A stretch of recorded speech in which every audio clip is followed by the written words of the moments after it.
Hi, PerspectaWeather.com meteorologist Paul Dorian here on Wednesday, October 14th. Well, the Atlantic Basin tropical season was certainly quite active, and we may yet have to deal with another storm or two in the southern or eastern part of the nation over the next few weeks. Certainly, though, we are in the latter stages of the tropical season, and it's time to look ahead to the winter season. What kind of factors may play a role? In fact, one such factor, known as the La Nina, colder than normal waters out in the equatorial part of the Pacific Ocean, played a big role in the tropical season, both in the Atlantic and the Pacific, and it looks like it will play a big role in the winter weather expected across the nation during the upcoming 2020-2021 winter season. It looks like La Nina will not only stick around right through the winter months, but it may actually intensify, meaning even colder water compared to normal setting up across the equatorial part of the Pacific Ocean.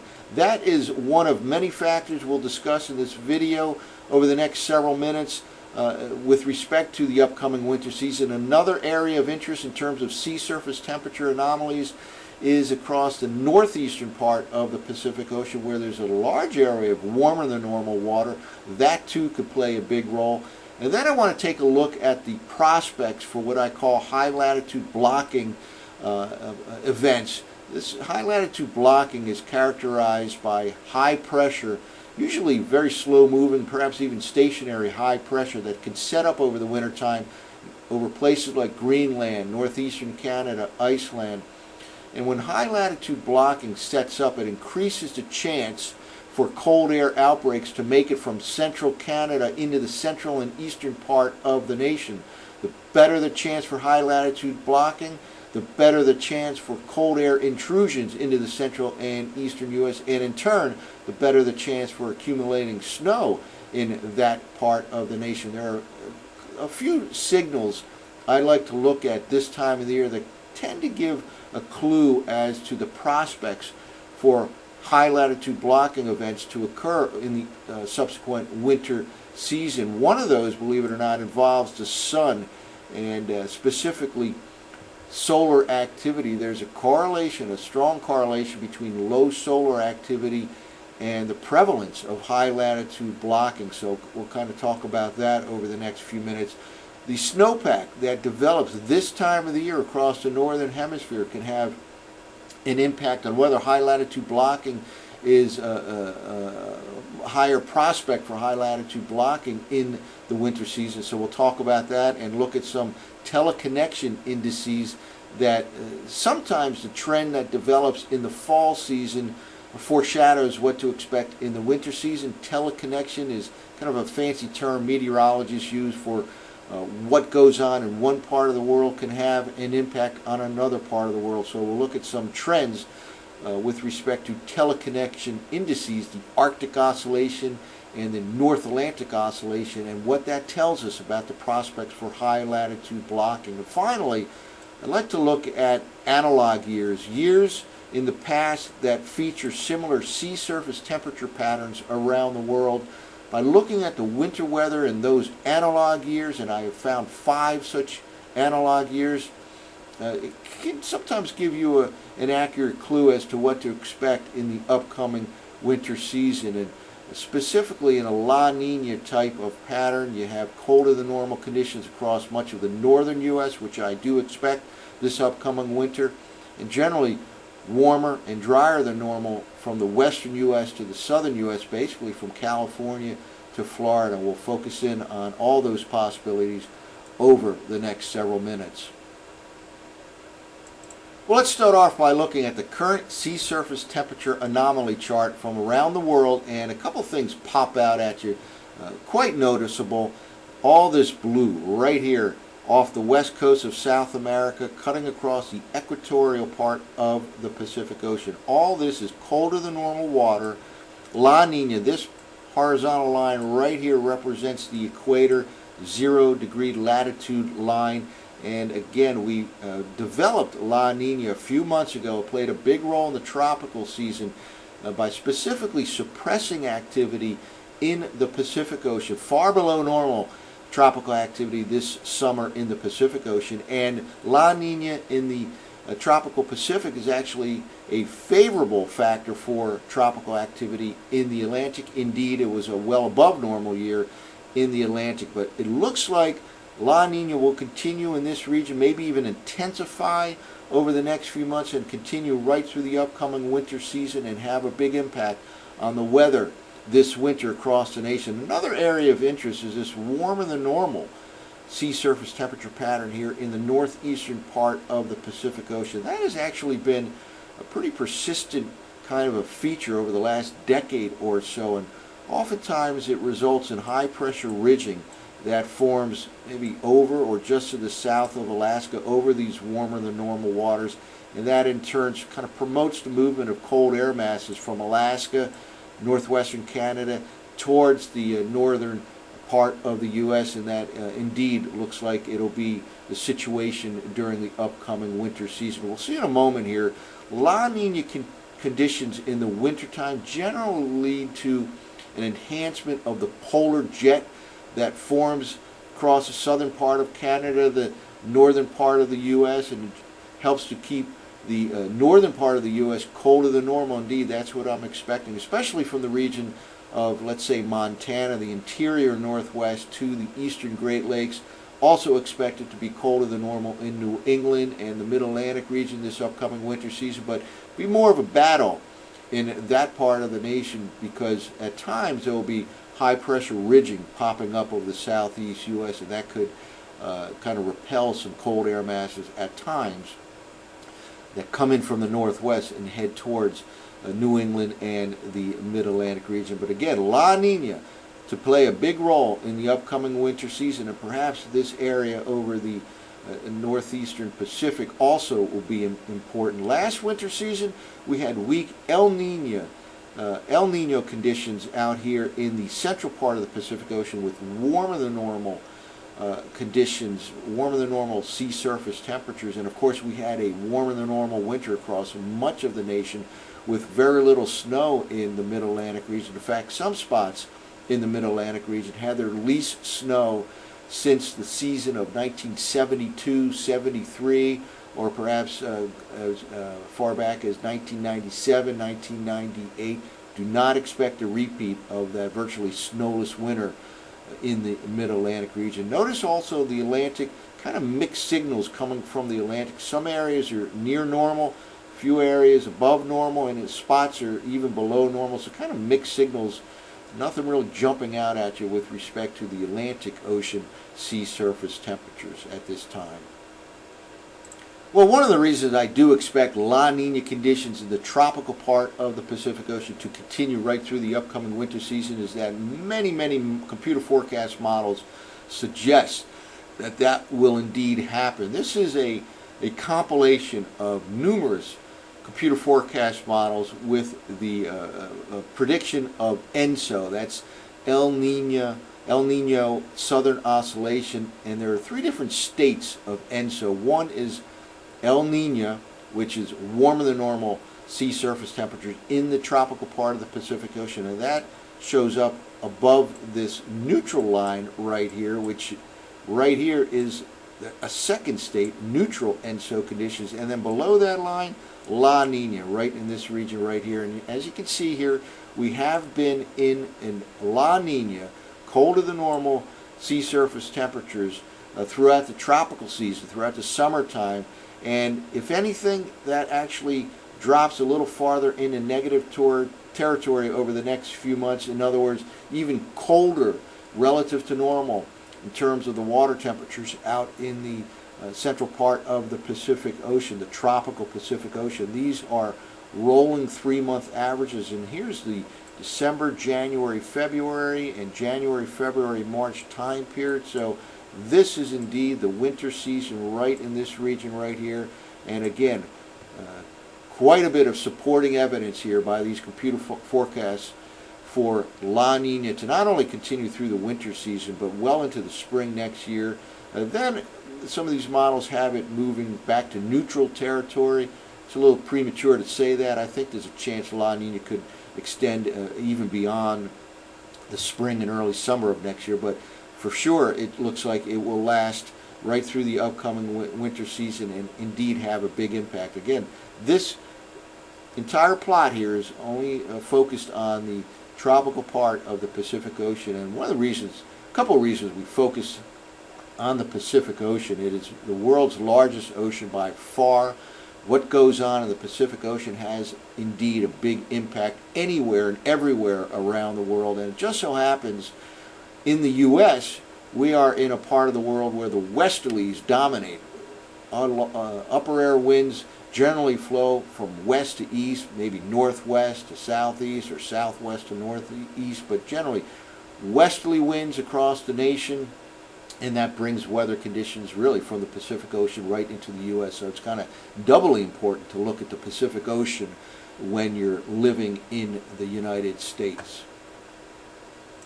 Well, what kind of weather pattern do you generally have with a wintertime La Nina? And this particular graphic shows quite well what I do expect this upcoming winter season, and that is really an enhancement of the polar jet. This is a jet stream that really brings some colder air from Alaska, from the northwestern part of Canada, right in this region right here, into the northern U.S. And again, that typically will spread out across the Great Lakes region and into the New England area, the Mid-Atlantic region at times as well. Generally, when you have a jet stream that is the dominant feature like this, you have cold conditions to its north and warmer conditions to its south. And again, in a La Nina type of wintertime, you typically have warmer and drier weather conditions from California all the way to Florida, and that is indeed what I expect to see this winter season. Now, there's often a upper level ridge that forms over the southeast U.S.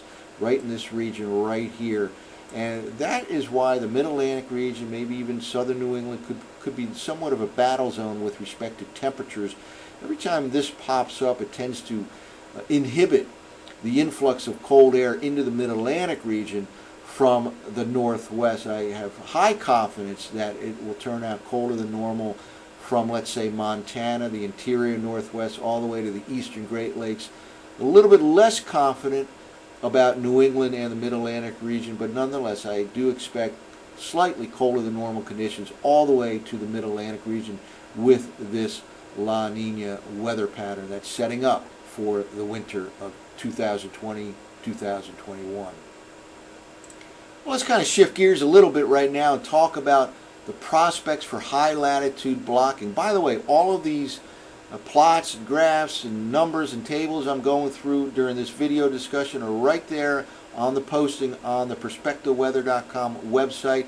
There are, in fact, some figures and graphs I'm not going to show in this video discussion just for the sake of time, so please go to the posting after this video discussion is done for some more information that I just can't present in this discussion, but it's right there on the weather website.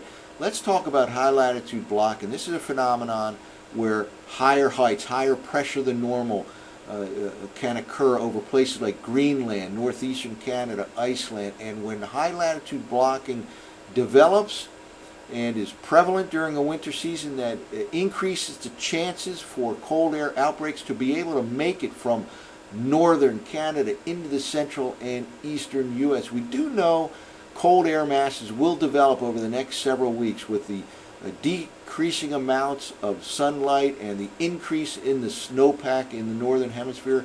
There will certainly be cold air masses that form over northern Canada, over the North Pole region, over Siberia, but it's important to try to determine where those cold air masses can move, what kind of mechanism can bring them into the central U.S. or the eastern U.S., for example. Just because there's very cold air up over northern Canada doesn't tell you if it's going to get colder than normal in Seattle or Chicago or New York. High latitude blocking is one of the ways we can determine if in fact those cold air outbreaks can make it into the eastern U.S. And believe it or not, the sun can play a role. The sun is of course the main driver in the medium and longer term for all weather and climate, but in fact it has been shown to have some impact in shorter time scales. For example, the winter season, just a few months from now, there's been a pretty high correlation between low solar activity and a increased chance for high latitude blocking. We'll show a graph, a plot in a moment of 500 millibar height anomalies that show that correlation quite well.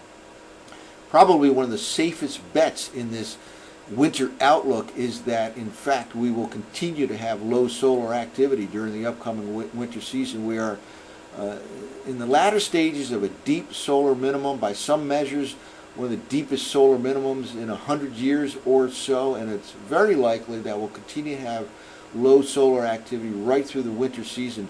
This particular image right here is a spotless solar image from just a couple of days ago, and in fact the sun has been spotless more than 70% of the time this year. It was more than 70% of the time last year, and it looks like low solar activity is almost a sure bet to continue right through the upcoming winter season. This particular plot right here shows the daily sunspot number for the last several solar cycles, going all the way back to the late 1970s. In fact, they have been gradually weakening over the last several decades, and we are right in this position right here. And this is again the solar minimum on our way to solar cycle 25, which is beginning now, but is struggling to get underway really with respect to sunspots. And again, low solar activity is quite likely to continue right through the upcoming winter season. Well, what is the correlation between low solar activity and the prevalence of high latitude blocking? Well, this particular map is really quite incredible. I've shown it before. It is a map of 500 millibar height anomalies in solar minimum years, going back to the 1950s. We have the solar minimums years showing up here, for example, 53, 54, 55, all the way to the last solar minimum of 2008, 2009, before this particular solar minimum. And look at the correlation between these solar minimum time periods and 500 millibar height anomalies right here. This jumps out at you as higher heights than normal, higher pressures than normal over those areas we talked about. Greenland, Iceland, northeastern part of Canada. Again, when high latitude blocking is prevalent in a winter season, that increases the chances for cold air outbreaks to make it all the way into the central and eastern U.S., which in turn increases the chances for accumulating snow in that part of the nation. And with low solar activity, that's certainly one positive sign for the prevalence of high latitude blocking this upcoming weekend, this coming winter. One caveat, however: last winter was also a low solar activity type of winter season, and we did not have high latitude blocking too often, and ended up with warmer than normal conditions across much of the central and eastern U.S. So it certainly is not a guarantee, but more often than not, low solar activity is correlated with the predominance of high latitude blocking. Well, another signal that can kind of give a clue as to the possibility of high latitude blocking in an upcoming winter season has to do with snowpack and the buildup of snowpack in the northern hemisphere. There have been some studies that show that the increase in snowpack, for example, over Siberia during the month of October, during the fall season, is pretty well correlated with high latitude blocking and cold air outbreaks during the subsequent winter months into the central and eastern U.S. Specifically, the more rapid, the more intense the snowpack buildup occurs in October across Siberia, the better the chance for high latitude blocking. And indeed, that seems to be a somewhat favorable sign here when we're looking at just the last couple of weeks. What we have on the left, the snowpack across Siberia. This is Siberia, part of Asia, right in this region right here. And this is at the end of the month of September. Virtually no snow, which shows up in this particular map as white. Look at this, just 2 weeks later, a big increase across that part of Asia, the Siberian part of Asia, in the last couple of weeks. This is certainly somewhat favorable for suggesting that high latitude blocking may indeed take place quite often this winter season. It's a little bit incomplete in the sense that I would rather wait till the end of October to see what kind of snowpack we have here, but certainly the last couple of weeks have shown quite an increase in snowpack across this part of Asia. And again, that favors high latitude blocking, which in turn favors colder air masses than normal, making their way into the central and eastern part of the U.S. with an increased chance of snow as well. Well, one other way to tell about the possibility of high latitude blocking is through what we call teleconnection indices, specifically the Arctic Oscillation and the North Atlantic Oscillation, kind of closely related cousins, tell you about the temperature pattern and the pressure pattern up across the North Atlantic. And when these indices are in negative territory, especially in negative territory for a sustained period of time, that generally is correlated with high latitude blocking events if you're in the wintertime season. And it has been shown that the trends that develop in the fall often foreshadow what to expect in the upcoming winter season. So I'd like to take a look at the trends of these particular teleconnection indices. We have the Arctic Oscillation right here and the North Atlantic Oscillation right here. The line right here is the neutral line. Anything below is in negative territory and generally correlated with high latitude blocking. And you see the forecast is shown in red for the next couple of weeks. The observed shown in black. Generally a neutral to slightly a positive signal here from the recent trend and the forecasted trend of AO. I say slightly positive trend in terms of the prospects for high latitude blocking. Similarly, NAO generally neutral to a forecast of negative NAO, which is also a slightly positive sign for high latitude blocking. So these particular trends, both in the recent past and the forecasted trends of the next couple of weeks, somewhat slightly positive maybe for saying that high latitude blocking will develop shortly and maybe continue into the upcoming winter season. So it's something we'll continue to monitor over the next several weeks. Well, another way to get a clue about an upcoming winter season is take a look at the past, specifically take a look at some analog years that featured similar sea surface temperature anomaly patterns around the world to today's environment. And indeed, La Nina is the big factor here. And I went back and found 5 different analog type years that featured La Nina in the Pacific Ocean, the equatorial part of the Pacific Ocean, and somewhat of a warmer than normal sea surface temperature pattern across the northern Pacific. In fact, this is the mean of those 5 analog years, not too different than what we're seeing right now. Again, colder than normal conditions from the west coast of South America across the equatorial part of the Pacific Ocean. Very similar in these 5 analog years to what we're seeing right now, and somewhat warmer than normal waters across the northern Pacific. It's a little bit displaced from where we're seeing it right now, but all in all, not all that different than what we're seeing right now, and mixed conditions as we're seeing right now in these analog years across the Atlantic, with some areas near normal and some areas slightly above normal. So these particular 5 analog years, I think, correlate quite well with what we're seeing right now in terms of sea surface temperature anomalies. So let's take a look at the temperature pattern in these analog winter seasons and then the precipitation pattern as well. And here it is, the temperature pattern averaged out in these 5 analog years, which, by the way, show up right in this region right here. For example, the winter season of 70-71, 2017, 2018, and all of this blue is colder than normal from the interior northwest all the way to the mid-Atlantic region.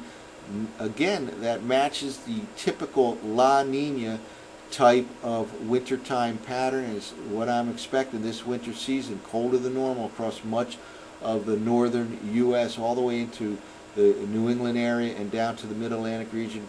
Meanwhile, up from Florida all across the western part of the nation, generally near normal to above normal temperatures. And again, that's consistent with a La Nina temperature pattern, which shouldn't surprise you because these 5 analog years were based on La Nina conditions. But this is the type of temperature pattern that occurred in the December, January, February time frame for these analog years, and should be somewhat similar for the upcoming winter season.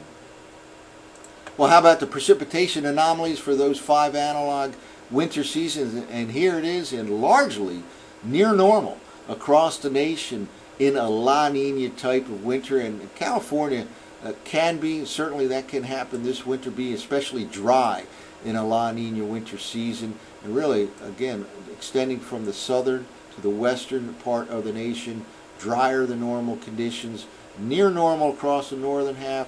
The interesting thing is, break it down into the month-to-month pattern, and it tells you some interesting things. In fact, let's take a look right now at specifically the month of February. This map is for the entire period, December to February, but now let's focus in on February only with respect to precipitation anomalies.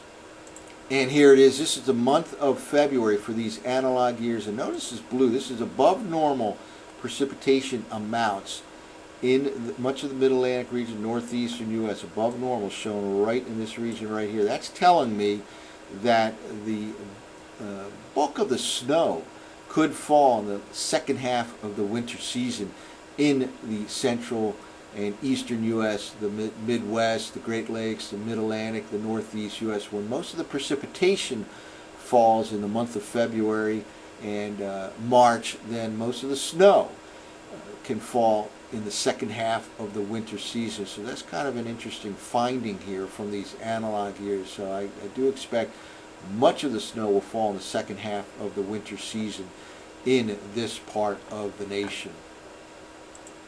Well, one other interesting finding with respect to those analog winters. Above we showed the December, January, February temperature anomaly pattern. This is for the month of March, and all this blue and green is colder than normal. So this tells us that the winter could very well hang on well into the month of March this year across the northern part of the U.S. So not only expect much of the snow to fall in the second half of the winter season, but it looks like winter's chill may hang on all the way to the spring equinox during the latter half of the month of March, if the analogs are accurate in giving us clues for the upcoming winter season. Well, just to wrap up, I expect a La Nina dominated winter season.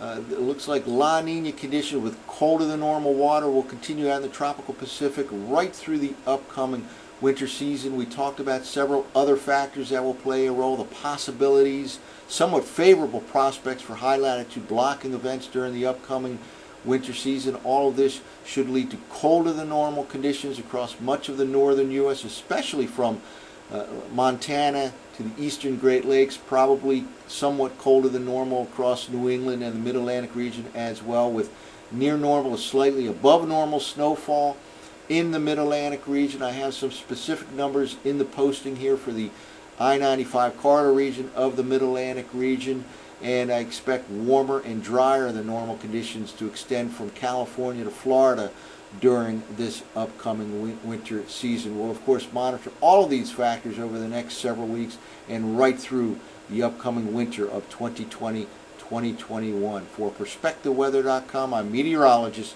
Paul Dorian.